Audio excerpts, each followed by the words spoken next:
Welcome to DNS news channel.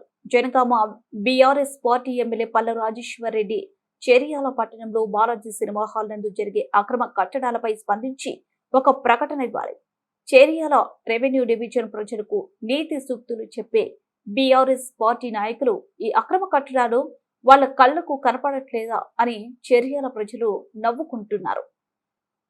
పట్టణంలో పేదవాడు ఇల్లు కడితే 30 ఫీట్లు జరిపి కట్టాలని కమిషనర్ మరియు మున్సిపల్ చైర్మన్, కౌన్సిలర్లు గత 10 రోజులుగా చేరియాల బాలాజీ సినిమా థియేటర్ నందు అక్రమ కట్టడాలు కడుతున్న కమిషనర్ మరియు కౌన్సిలర్లు కళ్ళు కనపడట్లేదా అని చేరియాల ప్రజలు నవ్వుకుంటున్నారు.